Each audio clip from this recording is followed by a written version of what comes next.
ఓం మహాగణాధిపతయే నమః. ఓం గురుభ్యో నమః. ఓం శ్రీమాత్రే నమః.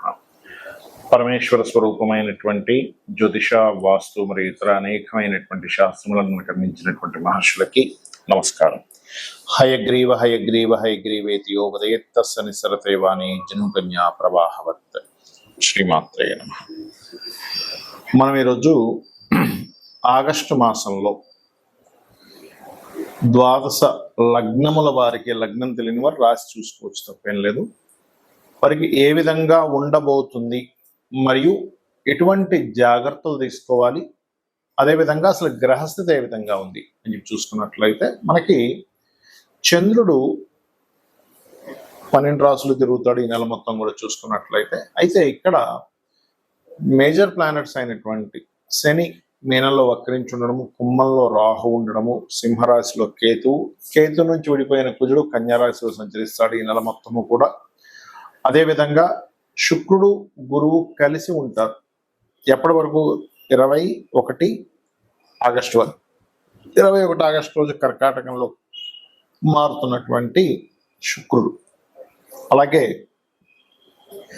రవి 17వ తేదీ ఆగస్టు వరకు కర్కాటకంలో ఉంది. దాని తర్వాత సింహరాశిలో ఉండేటువంటి కేతువుని కలుస్తున్నాడు.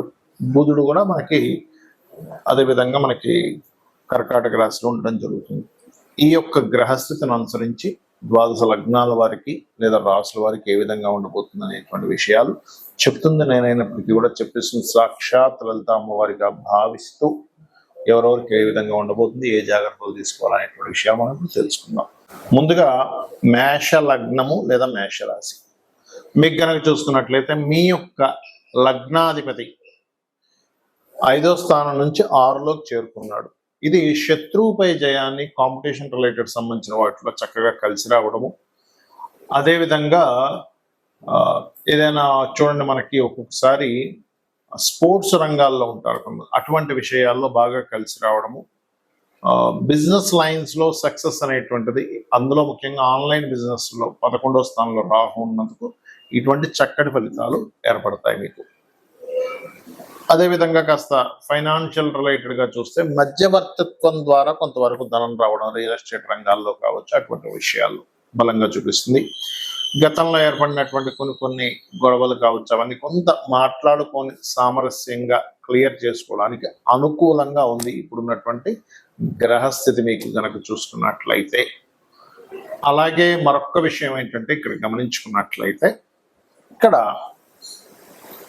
ఈ పంచమ స్థానం ఏదైతే ఉందో, పంచమ అధిపతి ఎవరైతే ఉన్నారో, ఈ పంచమ స్థానము పంచమాధిపతి ఉన్నటువంటి గ్రహస్థితి, ముఖ్యంగా పంచమ స్థానంలో ఉండే కేతువు కొంచెం సంతానాన్ని విషయంలో కొంచెం వాళ్ళని ఎక్కడికైనా దూర ప్రాంతానికి పంపించడం, విద్య కోసం కావచ్చు, ఉద్యోగం కోసం కావచ్చు, అటువంటి ఫలితాలు ఇస్తున్నాడు.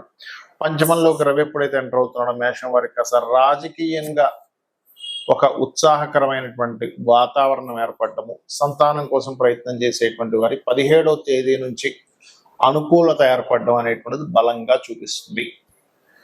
అలాగే మరొక విషయం ఏంటంటే కాస్త మీరు 21వ తేదీ తర్వాత ధనాధిపతి కర్కాటక రాశిలోకి సంచరిస్తున్నాడు కాబట్టి ఆ యొక్క సమయంలో ప్రత్యేకంగా మీరు 21వ తేదీ నుంచి అప్పులు ఇవ్వడం తీసుకునేటువంటి అంశాల్లో కొంత జాగ్రత్తగా ఉండండి. ఎందుకంటే రుణం ఇవ్వడం ద్వారా, రుణం తీసుకోవడం ద్వారా గొడవలు ఏర్పడుతుంటాయి. అలాగే 21వ తేదీ వరకు కూడా మీకు సప్తమాధిపతి శుక్రుడు గురువుతో ఉన్నందుకు వివాహ సంబంధించిన విషయాల్లో కొద్దిగా మంచి సంబంధాలు ఏర్పడడం కూడా బలంగా చూపిస్తుంది. అయితే 11, 12 తేదీలు మాత్రం వ్యాపార సంబంధించినటువంటి విషయాలలో మీరు ఏదైతే ఫలానా చేస్తే లాభం వస్తుంది అనుకుని మనం ఒక్కోసారి మోసపోతూ ఉంటాం. అటువంటి విషయాల్లో కొంత జాగ్రత్తగా ఉండండి. మరియు అదేవిధంగా 13, 14 తేదీలు కనుక చూసుకున్నట్లయితే ప్రత్యేకంగా ఇన్వెస్ట్మెంట్స్ చేసేటువంటి విషయాల్లో ఆ యొక్క సమయంలో కాస్త జాగ్రత్తగా ఉండండి. మీరు ఎక్కువగా సూర్య నమస్కారాలు, గణపతి యొక్క ఆరాధన చేయండి. అనవసరమైన గొడవల జోలికి వెళ్ళకండి. 6లో కుజుడు ఉన్నందుకు ఆవేశం పెరుగుతూ ఉంటుంది, కొంత బీపీ లెవెల్స్ కూడా పెరుగుతుంటాయి. ఈ యొక్క విషయాల్లో జాగ్రత్తగా ఉండండి, అన్ని విధాలా మీకు బాగుంటుంది. చాలా మంది నన్ను అడుగుతున్న ప్రశ్న ఏమిటంటే, ఏమంటే మేము ఎన్నో పూజలు చేస్తున్నాము, ఎంతో అంటే ఇంకా భగవంతుల్లోనే పూర్తిగా లీనమైపోయి ఉంటున్నాము, కానీ మాకెందుకు ఫలితాలు రావట్లేదు అని అంటూ ఉంటారు. దీనికి రెండు విషయాలు ప్రధానంగా మీరు చూసుకోవాలి. ఒకటి, మీ యొక్క గ్రహస్థితి ఒక రకంగా ఉంటే దానికి ఆపోజిట్ వేలో మీరు ఏదైనా ప్రయత్నం చేస్తున్నారా? అంటే ఉదాహరణకి మీకు వ్యాపార యోగం ఉంది కంప్లీట్గా, మీరు ఉద్యోగంలోనే ఎదుగుదామని చూస్తున్నప్పుడు అది ఎదగనివ్వదు. ఎందుకంటే చింత చెట్టు కింద కూర్చొని మామిడి పళ్ళు రావట్లేదనో లేకపోతే సీతాఫలాలు రావట్లేదనో మనం ప్రయత్నం చేస్తూ ఉంటే అది రాదు. జీవితాంతం మీరు ఆ చింత చెట్టు కూర్చొని తపస్సు చేసినా సరే రాదు. ఎందుకంటే ఆ చెట్టు విత్తనం చింత చెట్టుది, మామిడి చెట్టుదో సీతాఫలం చెట్టుదో లేకపోతే ఇంకొక మరొక చెట్టుదో ఆపిల్ పండు చెట్టుదో కాదు. మామిడి టెంక వేసి మామిడి చెట్టు కనుక వస్తే అప్పుడు ఆటోమేటిక్గా మామిడి పళ్ళు ఎలా వస్తాయో, మనం ఫలం ఒకటి ఉంటే మనం ఇంకోటి ఆశిస్తున్నాం. అది కొంతమందికి ఎలా అంటే ఉద్యోగ యోగాలు ఉంటే వ్యాపారం చేస్తుంటారు, వ్యాపార యోగం ఉంటే ఉద్యోగం చేస్తుంటారు, ఈ మార్గంలో ధన యోగం ఉంటే ఆ మార్గంలో వదిలేసి ఇంకో మార్గంలో ట్రై చేస్తూ ఉంటారు. అక్కడ దేవతని వాళ్ళు విపరీతంగా పూజలు చేస్తుంటారు. అక్కడ ఏంటంటే మనం అసలు ఫస్ట్ ఏ వేలో వెళ్తున్నామని తెలుసుకోకుండా చేసేది. మరికొంతమందికి ఏమండి మాకు చాలా బాగుండేది కానీ సడన్ డౌన్ ఫాల్ అయింది అంటుంటారు. అప్పుడు గోచారంలో ఏమైనా గ్రహాలు మనకి అనుకూలమైనటువంటి రాకుండా ప్రతికూలమైనవి వస్తూ ఉంటాయి, అదొకటి. ఇక ఏమన్నా అన్నీ కరెక్ట్గా నేను చూసుకున్నాను కానీ నాకు ఎన్ని పూజలు చేస్తున్నా అంటున్న మాత్రంగానే ఇబ్బంది పడుతున్నాను అన్నప్పుడు దానికి ముఖ్యమైన కారణం ఏమిటంటే పెండింగ్ కర్మాస్ కొన్ని ఉంటాయి, కార్మిక్ బ్లాక్స్ కొన్ని ఉంటాయి. ఇప్పుడు చూడండి, పిల్లవాడు ఉదాహరణకి నేను స్కూల్కి వెళ్ళను మొరాయిస్తూ ఉంటాడు, ఏడుస్తూ ఉంటాడు, అయినా తల్లిదండ్రులు ఏం చేస్తారు, ఎంత ఏడుస్తున్నా కానీ ఒక్కొక్కసారి ఎప్పుడైనా వెసులుబాటు ఇచ్చినా నువ్వు ఖచ్చితంగా నువ్వు వెళ్ళాల్సిందే, ఈ పరీక్ష నువ్వు ఈరోజు ఎగ్జామ్ ఉంది, ఈరోజు నువ్వు స్కూల్ మానడానికి వీల్లేదని ఖచ్చితంగా ఎంత ఏడుస్తున్నదో తీసుకెళ్ళి స్కూల్లో దింపేసి వస్తారు. ఎందుకు? ఆ పిల్లవాడు కనుక స్కూల్కి వెళ్ళకపోతే ఎదగలేడు. అలాగే కొన్నిసార్లు ఏమవుతుందంటే మనం ఎన్నో జన్మల నుంచి దాన్ని పెండింగ్ పెట్టుకుంటూ వస్తాం. ఇప్పుడు కాదు, నేను తర్వాత ఏదో రెమెడీ చేస్తూ కానీ ఒక్కొక్కసారి ఎలా ఉంటుందంటే మీరు ఇక్కడ ఇది అనుభవిస్తే కానీ మరొక గొప్ప జన్మల్లోకి మీరు వెళ్ళలేరు, తన దగ్గరికి తీసుకోవడం అనేటువంటిది జరగదు. చాలా మంది చూడండి, ఏమన్నా నేను చాలా గొప్పగా పూజ చేస్తూ ఉంటాను, అసలు రోజు ఖడ్గమాల చేస్తాను, లలిత చేసుకుంటాను, విష్ణు సహస్రనామాలు చేసుకుంటాను, అసలు ధర్మబద్ధంగా ఉంటానండి, నేను అందరికీ అన్నదానాలు చేస్తున్నాను, రూపాయి కూడా ఎప్పుడు ఎవరిది ఆశించలేదు, అయినా సరే నేను ఎందుకు ఎదగలేకపోతున్నాను బాధపడుతుంటాను. ఇక్కడ ఒకటే గుర్తుపెట్టుకోండి, ఒక్కొక్కసారి మీకు అది మీ ఆఖరి జన్మ కూడా అవుతుంది. గుర్తుపెట్టుకోండి, మీ ఆఖరి జన్మ అంటే ఇంకా ఎటువంటి కర్మలు మిగలకూడదు అనేటువంటిది అమ్మవారు తనలో నిర్ణయం చేసుకోవాలనేటువంటి ఒక కాన్సెప్ట్లో ఉంటుంది. అలా ఉన్నప్పుడు ఇంక మళ్ళీ కర్మలు పెండింగ్ ఉన్నాయనుకోండి, మళ్ళీ ఇంకో జన్మ ఎత్తాలి కదా. అంటే మీరు స్వచ్ఛంగా చేస్తున్నానండి, అయినా సరే నాకు ఎక్కడో ఏదో నేను అనుభవిస్తున్నాను అనుకున్నప్పుడు ఇది అనేటువంటి శాస్త్రంలో చెప్పబడింది. గుర్తుపెట్టుకోండి.